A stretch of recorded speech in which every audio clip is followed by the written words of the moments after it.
They say the most dangerous men in New York aren't the ones screaming threats. They're the ones who whisper them.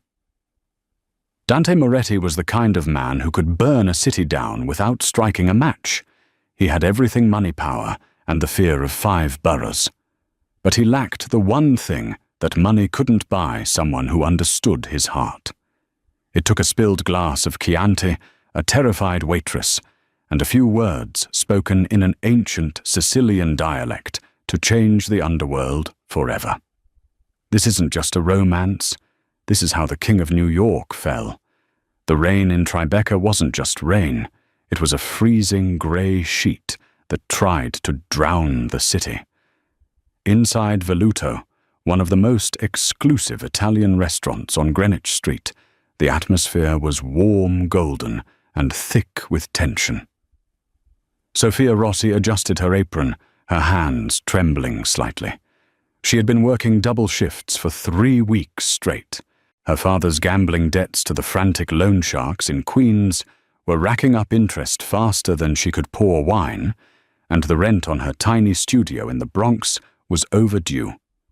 She was 24, exhausted and invisible. Table 9. The floor manager, pretentious little man named Armand, hissed in her ear. "Do not screw this up, Sophia. If they ask for water, you pour it before the glass is half empty. If they drop a fork, you catch it before it hits the floor." Sophia looked at table 9. It was the corner booth, the one with the best view of the door, but shielded from the street windows. 3 men sat there. 2 were massive, wearing suits that cost more than Sophia's entire life earnings, Brioni silk blends tailored to hide the shoulder holsters. But the man in the middle was different. He was younger, perhaps early 30s, with dark hair swept back and eyes that looked like shattered obsidian. He wasn't eating. He was watching the room. This was Dante Moretti. Even Sophia, who kept her head down, knew the name. The NYPD Organized Crime Bureau had a file on him the size of a phone book, but nothing ever stuck. He was the capo of the Moretti crime family, the ghost of New York. Next to him sat an elderly woman with silver hair pulled into a severe bun. She was draped in a black fur coat, despite the warmth of the restaurant. She looked miserable. Sophia approached, clutching the heavy leather-bound menus. "Buonasera. Welcome to Veluto." The 2 bodyguards didn't look at her. Dante didn't look at her. But the old woman looked up with eyes that judged Sophia's very soul. "Water," the old woman snapped in heavily accented English. "And tell the chef if he puts cream in the carbonara like the last place, I will burn this building down myself." Dante sighed, a sound of pure exhaustion. "Mama, please. Be nice." "I am nice," she argued, slamming her hand on the table. "I am hungry, Dante. But this country, they cook like barbarians. They give me noodles and ketchup and call it marinara." Sophia felt a sudden strange spike of empathy. She knew that look. That was the look of a woman who missed home. Sophia poured the sparkling water with steady hands, despite her fear. "We make our carbonara the Roman way." "Signora," Sophia said softly. "Guanciale pecorino. Romano eggs and black pepper. No cream. Never cream." The old woman narrowed her eyes. She leaned forward, sniffing the air around Sophia. "You smell like garlic and rain. You are Italian." "My father is from Palermo, Signora," Sophia replied. The woman scoffed. "Palermo, city of thieves." Dante rubbed his temples. "Mama, leave the girl alone. Just order." The woman threw the menu down. "I want nothing. My stomach hurts. I want to go home, Dante. Take me back to the estate." The tension at the table spiked. The bodyguards shifted. Dante looked like he was about to snap. He was the most powerful man in the city, yet he was helpless against this 80-year-old woman. Sophia took a breath. She shouldn't do this. Armand would fire her for speaking out of turn. but she saw the pain in the old woman's eyes, the loneliness. Sophia leaned in slightly and dropped her voice, switching from English to the specific thick dialect of Old Sicily, a language not taught in schools, but learned in kitchens and grandmothers' living rooms. "Signora, listen to me," Sophia said in the dialect. "The chef here is from Milan. He is arrogant. But if you let me, I will go to the kitchen myself. I will make you pastina in brodo, just like we make for the sick children in the winter. Hot broth, tiny stars, a little parmesan rind to soak. It will warm your bones." The table went silent. The bodyguards froze. Dante Moretti stopped rubbing his temples. He slowly turned his head, his dark eyes locking onto Sophia for the first time. It was an intense, predatory gaze that made her knees weak. The old woman's mouth dropped open. The hardness in her face shattered, replaced by shock and then tears. "You know the dialect," the old woman whispered back in Italian. "You know pastina." "My nonna taught me before she passed," Sophia smiled sadly. "It heals the heart," she used to say. The old woman reached out and grabbed Sophia's hand. Her grip was iron. "Dante," she commanded, her voice trembling. "Did you hear her? She speaks the tongue of the village." Dante was still staring at Sophia. He wasn't looking at her uniform or her messy hair. He was looking at her mouth, analyzing the words that had just tamed the beast that was his mother. "I heard Mama," Dante said, his voice, a low baritone that vibrated in Sophia's chest. He looked at Sophia. "What is your name?" "Sophia, sir. Sophia Rossi." Dante leaned back, a small, dangerous smile playing on his lips. "Sophia Rossi, you just did something no one in my organization has been able to do in 10 years. You made my mother smile." I'll go tell the chef about the broth." Sophia stammered, pulling her hand away and rushing toward the kitchen. As she pushed through the swinging doors, her heart hammering against her ribs, she didn't see Dante Moretti signal his head of security. "Enzo," Dante said quietly, never taking his eyes off the kitchen door. "Find out everything about her, where she lives, who she owes, and what she fears. By morning, I want to know her better than she knows herself." The shift ended at 2:00 a.m. The rain had turned into a sleet that bit at Sophia's skin. She stepped out of the back alley entrance of Veluto, clutching her thin coat tight. She had made $150 in tips, enough to keep the lights on for another week, but not enough for her father's debt. She started walking toward the subway station on Canal Street. The streets were empty, save for the occasional taxi splashing through puddles. Suddenly, a black Cadillac Escalade rolled slowly alongside her. The window tinted so dark it looked like a mirror. Sophia's heart stopped. She walked faster. The car matched her pace. "Please not the sharks," she prayed. "Not tonight." The rear window rolled down. It wasn't a thug with a baseball bat. It was Dante Moretti. He was still wearing his suit, the collar of his white shirt unbuttoned, now his tie loose. "Get in, Sophia," he said. It wasn't a question.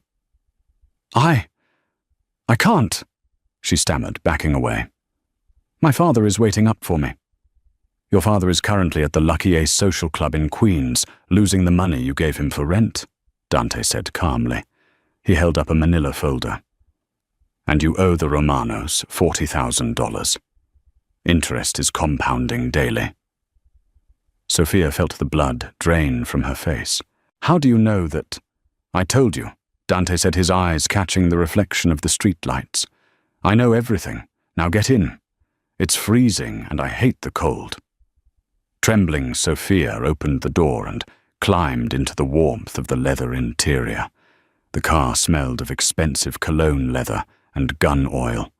The car sped off, heading not toward the subway, but toward the Brooklyn Bridge.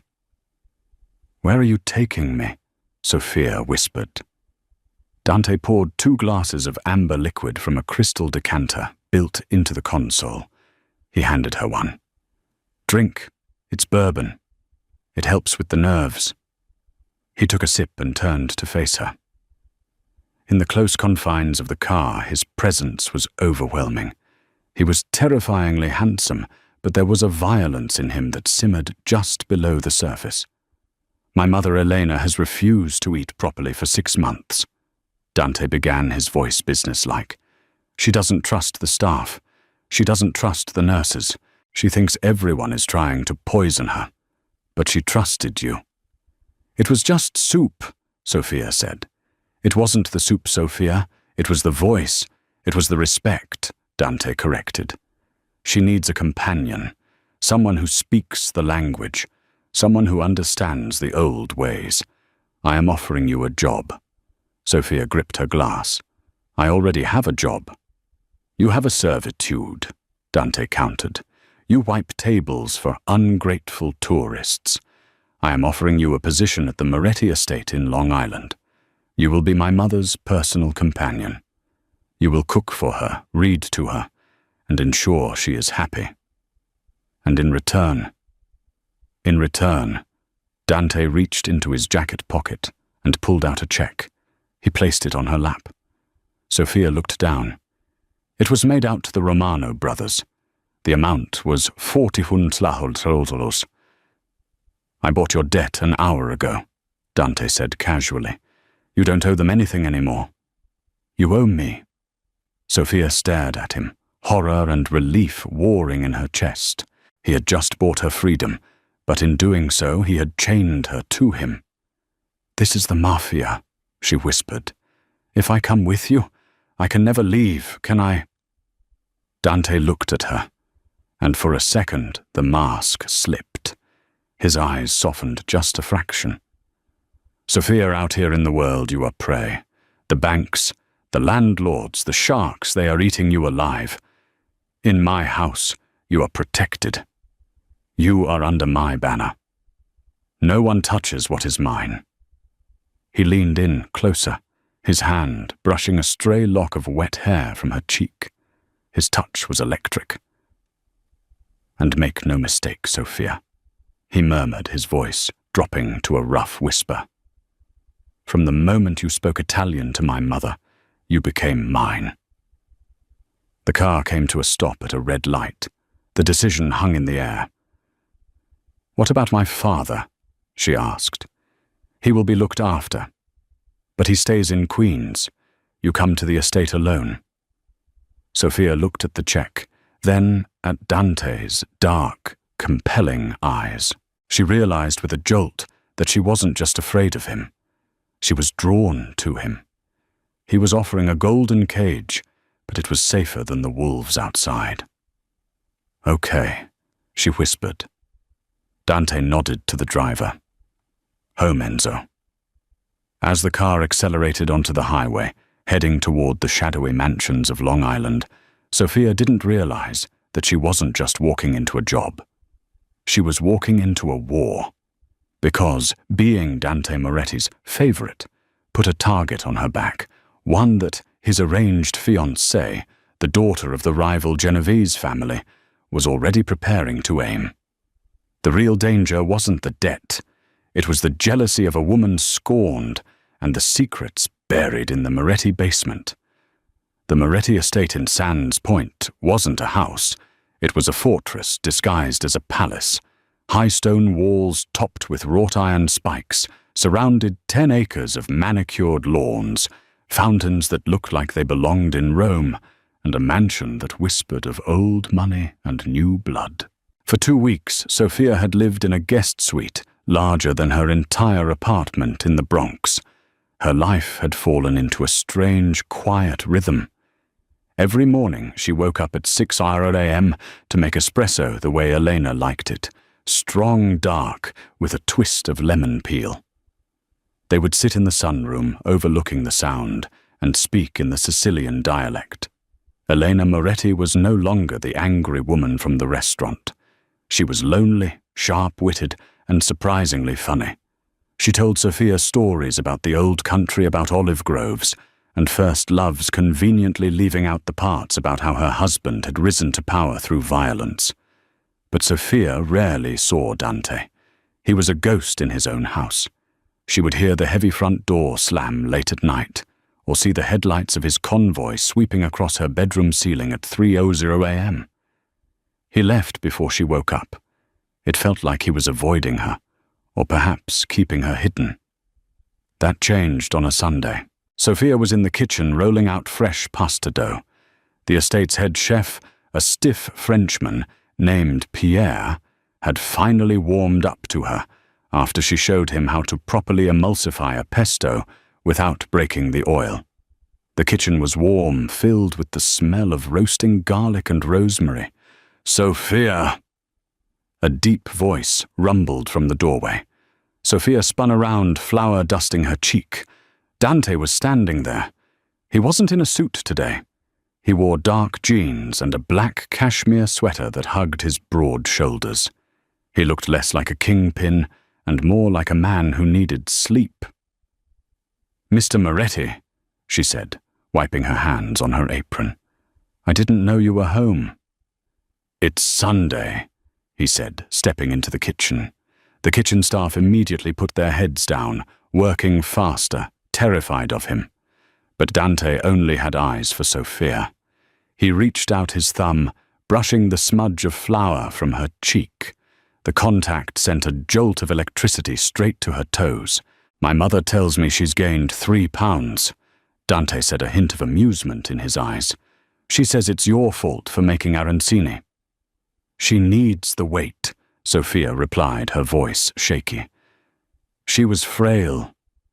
"She looks happy," Dante murmured.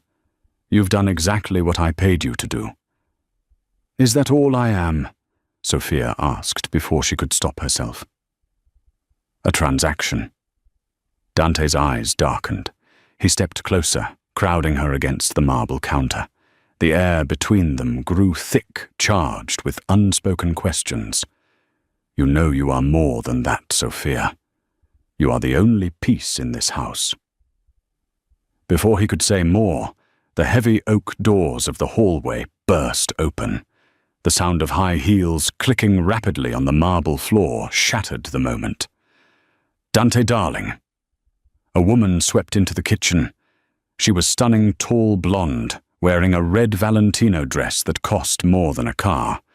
She moved with the confidence of someone who owned everything she looked at. This was Vanessa Genovese, the daughter of the Genovese crime family boss, and Dante's fiancée. Vanessa stopped her eyes, scanning the room before landing on Dante, who had stepped back from Sophia. Her gaze then flicked to Sophia, taking in the apron, the flour, the messy bun, and dismissed her instantly as help. "There you are," Vanessa purred, wrapping her arms around Dante's neck and kissing him on the cheek. Dante didn't pull away, but he didn't lean into it either. He stood like a statue. "Daddy is waiting in the study. We need to discuss the port shipments. And then we are having lunch on the terrace." She turned to Sophia, her smile not reaching her cold blue eyes. "You, girl, bring us a bottle of the 96 Barolo and cut some prosciutto. Thinly. Don't hack at it." Sophia felt the sting of humiliation. She looked at Dante, waiting for him to say something, to say she wasn't a servant, to say she was Eleanor's companion. Dante looked at Sophia, his face an unreadable mask. "Do as she asks, Sophia." Sophia felt like she had been slapped. She nodded, keeping her eyes on the floor. "Yes, sir." She retreated to the wine cellar, her hands shaking with anger. Stupid, she scolded herself. "You thought because he touched your face he cared. To him you are just a hired hand. She is his future. You are just the help." 20 minutes later, Sophia brought the wine and the charcuterie board out to the terrace. Dante, Vanessa, and Vanessa's father, a heavy-set man with a scar running down his jaw, were seated. Elena was there too, looking miserable. Sophia poured the wine.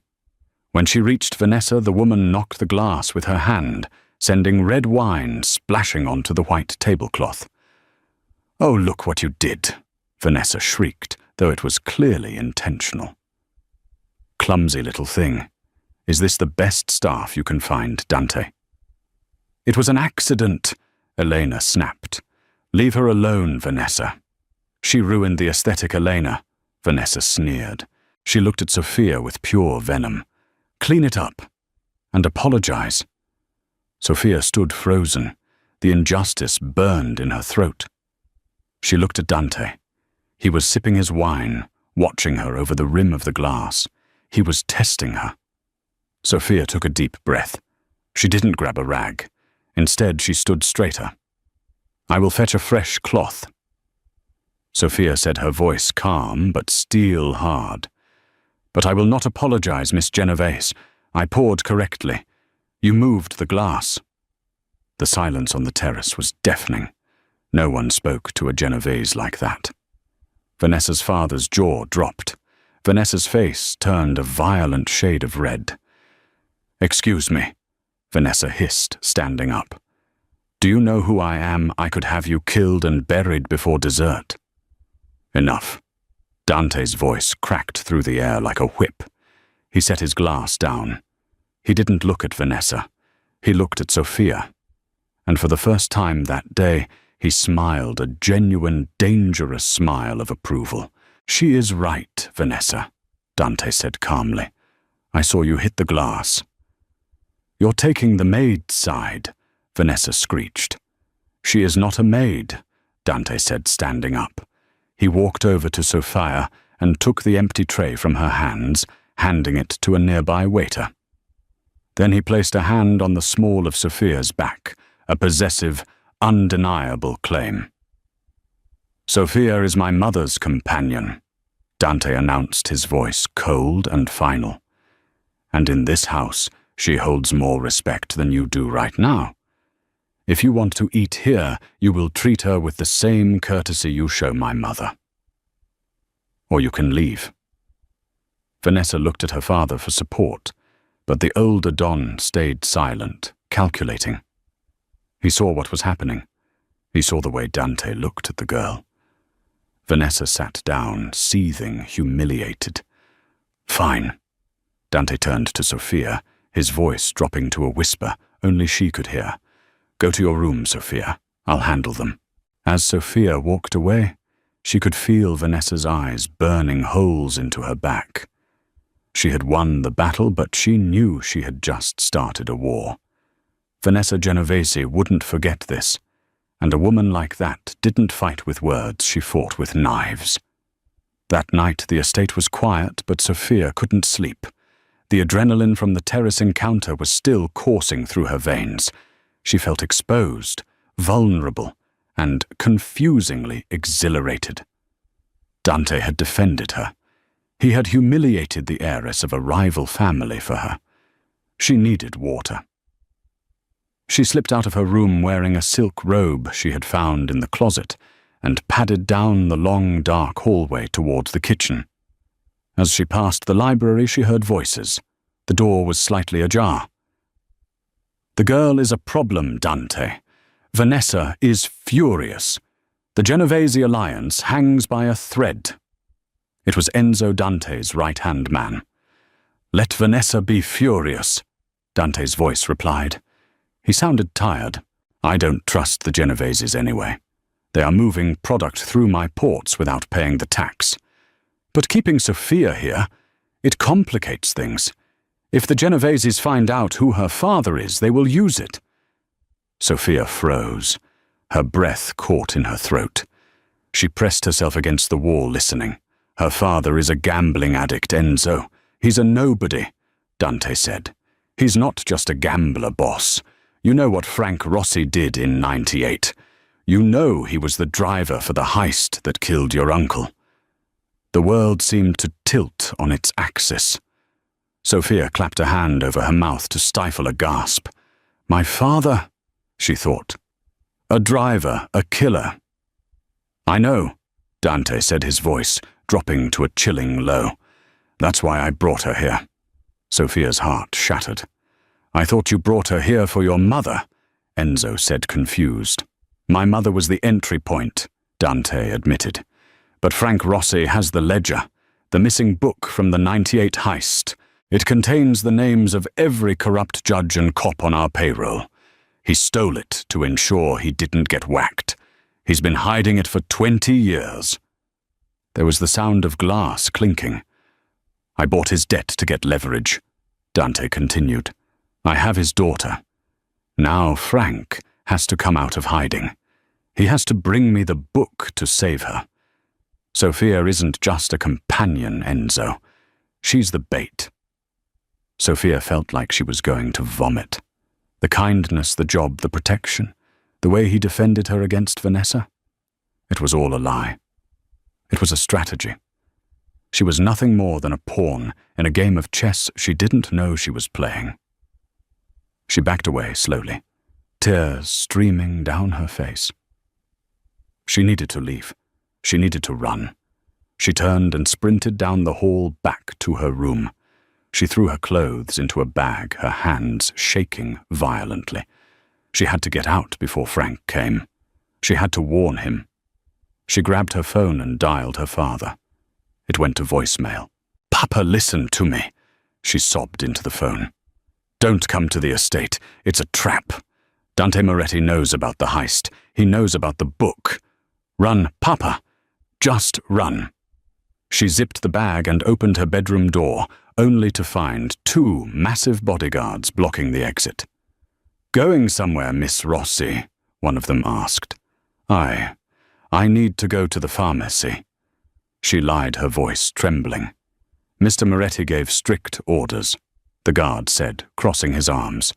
No one leaves the estate tonight, especially not you. Let me through, she screamed, trying to push past them. Sophia. The voice came from behind the guards. They parted, and Dante stepped through. He looked at her bag, then at her tear-stained face.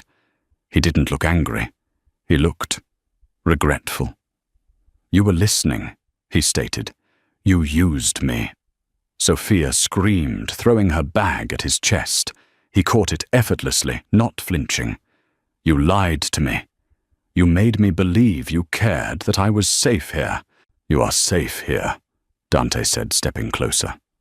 I'm a hostage, she spat back.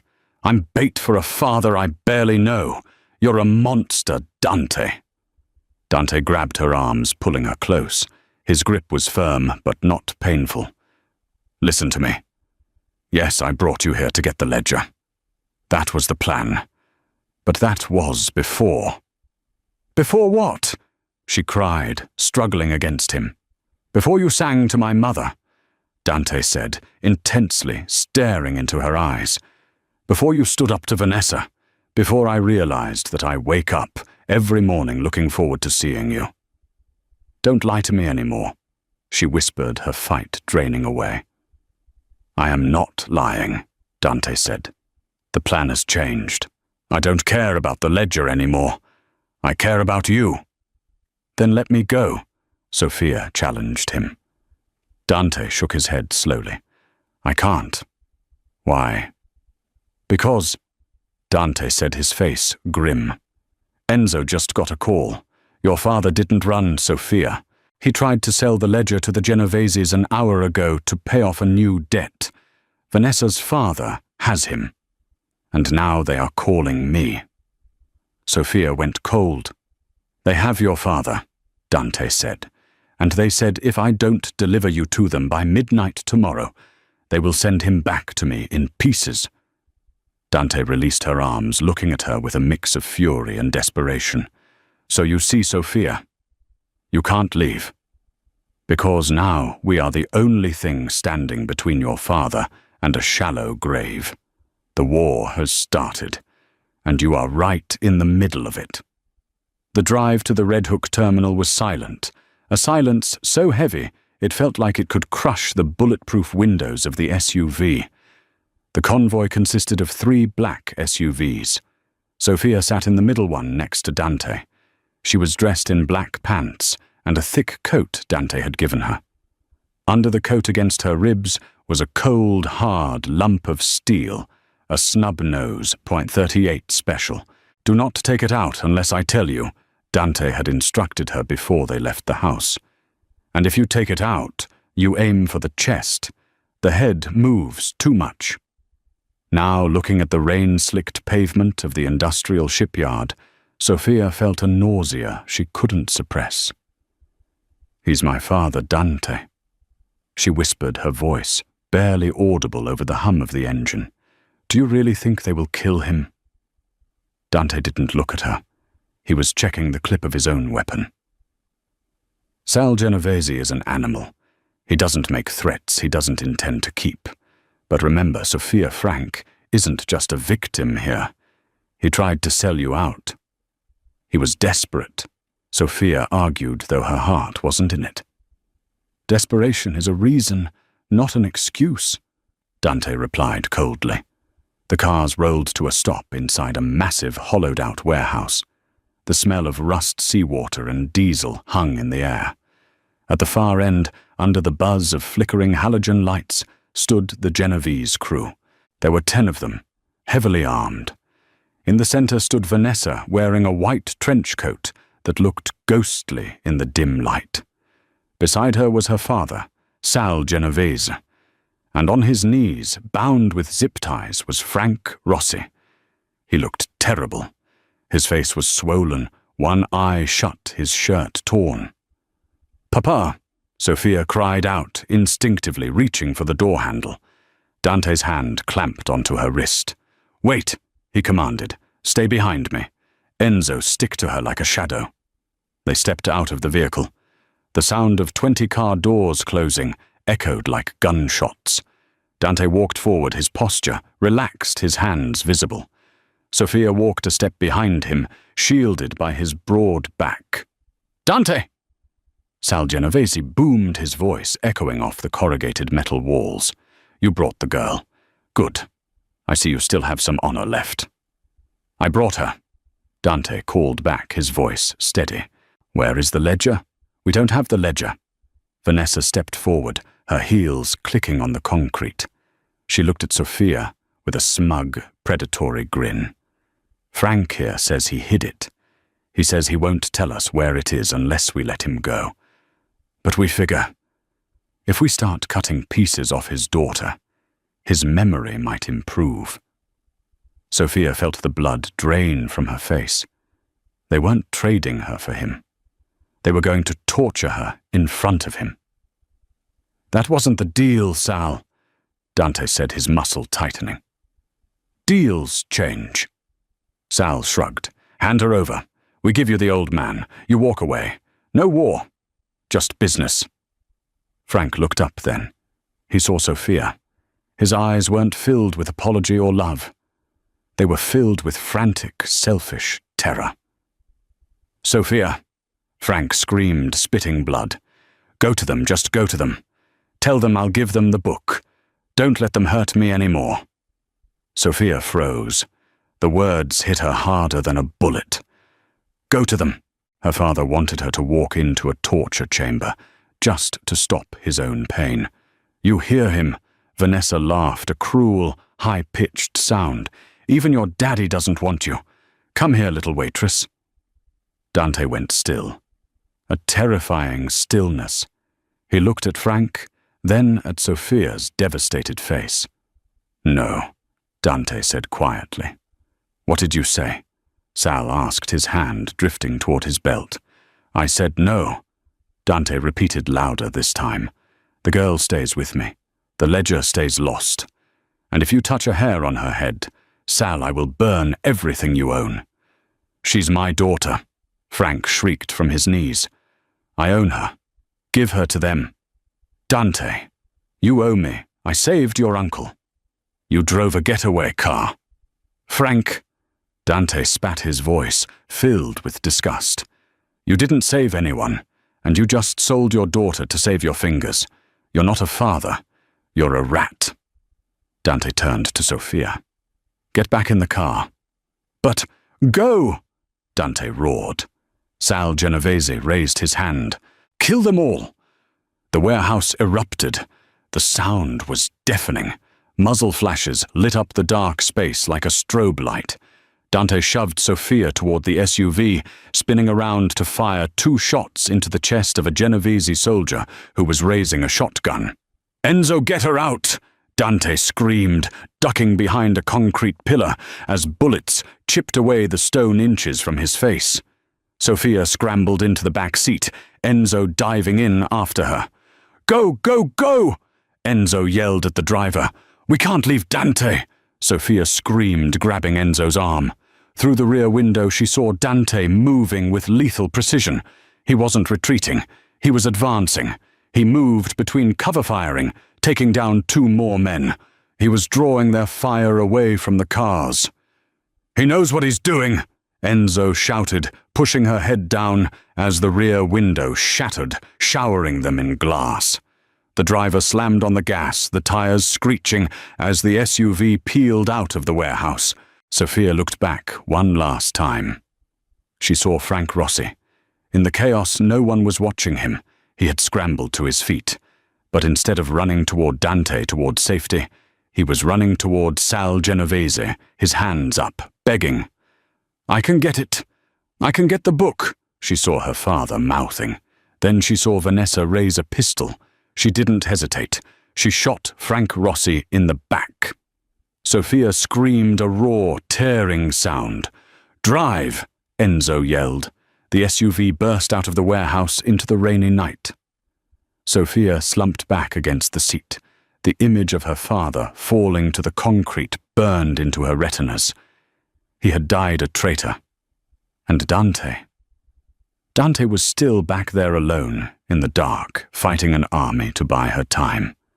"Turn around," Sophia said, her voice trembling but hard. "We have orders, Miss Rossi," the driver said. Sophia pulled the .38 Special from her coat and pressed the cold barrel against the driver's neck. Her hand was shaking, but her eyes were dry. "I said turn the damn car around," she hissed. "We don't leave family behind, and he is the only family I have left." The driver didn't turn around. Instead, Enzo gently pushed the gun barrel away from the driver's neck. "Look," Enzo pointed out the side window. A second SUV was tearing up the asphalt behind them, drifting around the corner of the warehouse exit. It was Dante's car. "He's out." Enzo breathed a sigh of relief. He made it. They sped back to Long Island, not slowing down for red lights or stop signs. The ride was a blur of adrenaline and grief. When they finally roared through the iron gates of the Moretti estate, the atmosphere had changed. The lights were off. Armed men, Dante's men, were patrolling the perimeter with assault rifles. The cars screeched to a halt in the courtyard. Dante stepped out of the second vehicle. He was limping slightly, and there was a dark stain spreading on the left shoulder of his coat. "Dante!" Sophia scrambled out of her car and ran to him. He looked up his face, pale sweat beading on his forehead. "I told you to go home," he rasped, but he didn't push her away when she grabbed him. "You're shot," she said, looking at the blood. "Grazed," he lied. "Get inside. Sal will be coming. He knows he can't let us live now, not after tonight." They moved into the main hall. It was a flurry of activity. Men were boarding up windows, carrying crates of ammunition. The golden cage had become a bunker. Sophia dragged Dante into the library, pushing him onto the leather sofa. "I need a first aid kit," she yelled at a passing guard. "And whiskey." She cut his shirt open. The bullet had torn a groove through his deltoid. It was deep and ugly, but it hadn't hit the bone or the artery. "This is going to hurt," she said, pouring whiskey over the wound.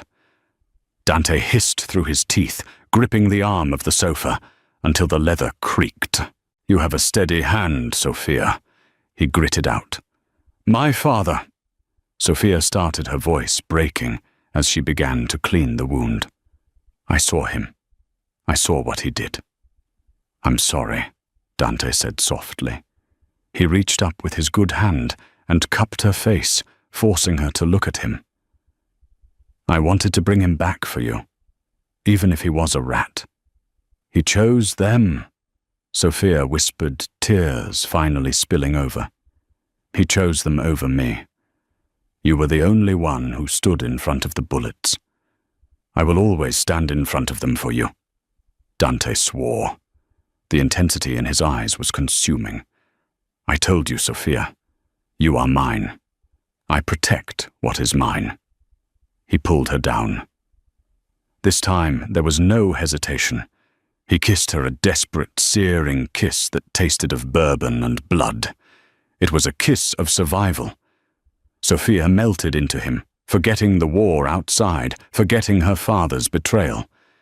In the center of the storm, Dante was her anchor. Crash! The sound of glass shattering in the foyer broke them apart. Automatic gunfire erupted downstairs. "They're here!"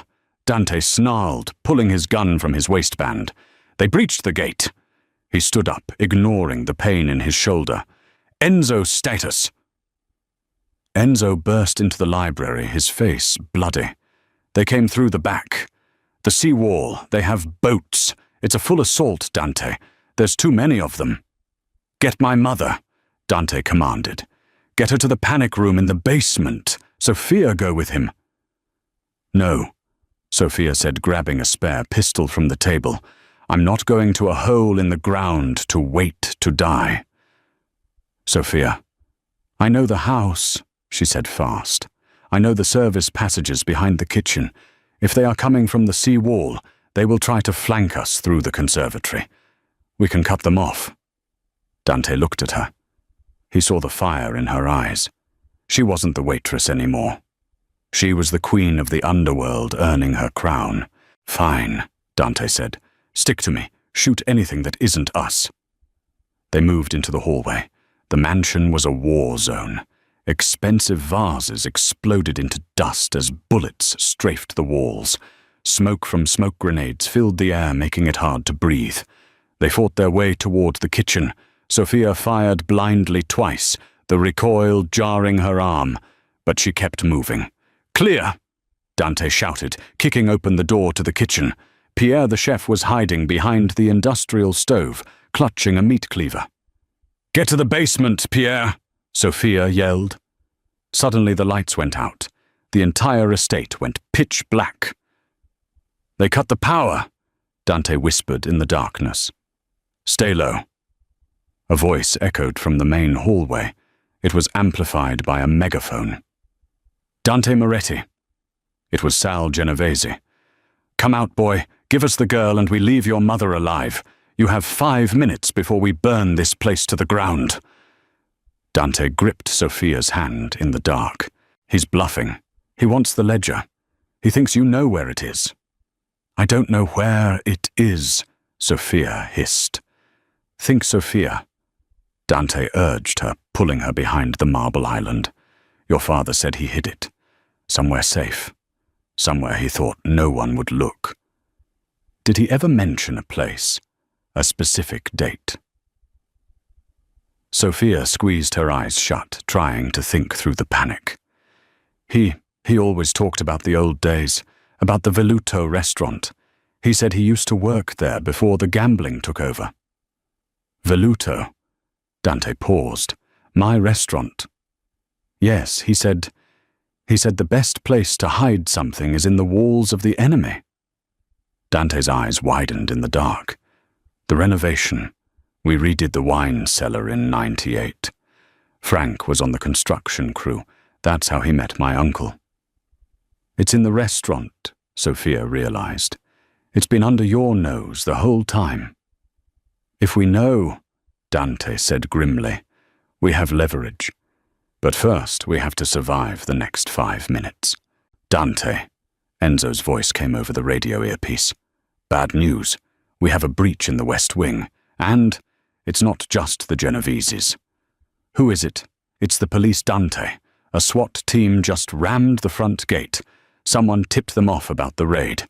It's a 3-way crossfire." Dante cursed. The police wouldn't just arrest the Genoveses, they would arrest everyone. And if they found the illegal weapons cache in Dante's study, he was looking at life in prison. "We have to leave," Dante said. "Now." "How?" Sophia asked. "We are surrounded." "Not everywhere," Dante said, looking at the floor. "There is a tunnel, an old prohibition tunnel that leads from the basement to the boathouse. It hasn't been used in 50 years. It might be flooded." "We have to try," Sophia said. "Enzo, get Mama to the boathouse tunnel," Dante ordered into the radio. "We are meeting you there." They made a run for the basement door. Bullets chewed up the floorboards at their heels. As they reached the heavy iron door of the cellar, a figure stepped out of the shadows blocking their path. It was Vanessa Genovese. She was holding a suppressed pistol, and she was smiling. "Going somewhere, lovers," she purred.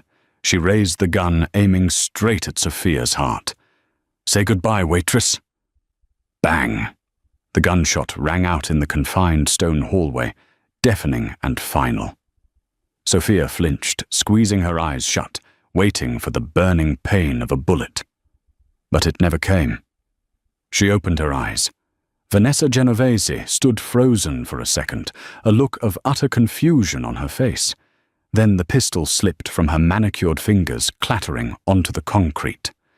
Vanessa looked down at the blooming red stain on her white trench coat right above her heart. She crumpled to the floor, lifeless. Behind her, standing in the doorway of the panic room, was Eleanor Moretti. The frail old woman was holding a smoking revolver with both hands. Her eyes were hard, the steel of the old country shining through. "Mama!" Dante breathed, shock cutting through his pain. Elena lowered the gun, her hands finally starting to tremble. She looked at Sophia. "I told you, Dante. She speaks the dialect. She made me soup. She is family." Elena stepped over Vanessa's body without a second glance. "And no one touches family."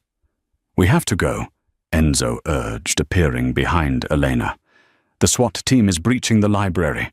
Dante grabbed Sophia's hand. "The tunnel! Move!" They descended into the damp, mouldy darkness of the prohibition tunnel. It was narrow, smelling of rot and seawater. The water rose to their waists, freezing and black, but they waded through Dante, gritting his teeth against the pain of his shoulder wound. Above them, the muffled sounds of flash-bang grenades and shouting policemen faded away. They emerged 20 minutes later in the boathouse, shivering and soaked. A waiting speedboat, piloted by one of Enzo's trusted men, idled quietly. As the boat roared away into the dark waters of the Long Island Sound, Sophia looked back. The Moretti estate was ablaze, with lights, police cruisers, flashing blue and red against the night sky. She saw Sal Genovese being led out in handcuffs, his empire crumbling under the weight of a federal raid he had foolishly triggered. But Dante wasn't looking at his house. He was looking at Sophia. He pulled her close, wrapping a blanket around her shoulders. "It's gone," Sophia whispered. "You're home." "It was just a house," Dante said, kissing her wet hair. "We will build another." 3 days later, the city was quiet, recovering from the media storm of the Battle of Sands Point. The news reported that Sal Genovese was in federal custody, facing life without parole. Dante Moretti was officially a fugitive, but to the underworld, he was a ghost. But ghosts have unfinished business. It was 3:00 a.m. inside Veluto. The restaurant was dark, the chairs stacked on the tables. Sophia unlocked the back door, her heart racing. It felt like a lifetime ago that she had been wiping these tables, terrified of spilling water. Dante and Enzo followed her in. Dante was pale, his arm in a sling, but his eyes were sharp. "Are you sure, Sophia?" Dante asked. "My father said the '98 renovation," Sophia said, walking toward the wine cellar. She stopped at a section of the brick wall that looked slightly discolored. The mortar was a different shade. "He said he mixed the mortar himself." Enzo handed Dante a sledgehammer. Despite his injury, Dante took it with his good hand. He swung. Crack! Dust flew. He swung again. And again. The brick gave way, revealing a hollow space between the old foundation and the new cellar wall. Dante reached into the darkness and pulled out a package wrapped in heavy oil-stained plastic. He sliced it open with a pocket knife. Inside was a thick, leather-bound ledger. Dante opened it. He scanned the pages, his expression shifting from tension to triumph. "Is it there?" Sophia asked. "Everything," Dante whispered. "Judges, senators, police captains, the names of the men who took bribes to look the other way when my uncle was killed. The names of the people who run this city." He looked at Sophia. "This book is worth more than the estate. It's immunity. As long as we have this, the FBI won't touch us. They can't." He handed the book to Sophia. "Why are you giving it to me?" she asked. "Because your father died for it," Dante said seriously. "And because I trust you with my life. You are the keeper of the keys now, Sophia." Sophia looked at the book. It was the reason her father was dead. It was blood money. But it was also their future. It was their shield. She closed the book and looked at Dante. "Then let's make sure no one ever finds it." 6 months later, the reopening of Veluto was the social event of the season. The paparazzi were lined up outside, flashbulbs popping as New York's elite streamed through the doors. Inside, the restaurant was glowing. The music was soft jazz. The wine was vintage, and the atmosphere was electric. At table 9, the corner booth, sat the King and Queen of New York. Dante Moretti looked better than ever, his suit impeccable, his scars hidden. Beside him sat Sophia. She wasn't wearing a uniform.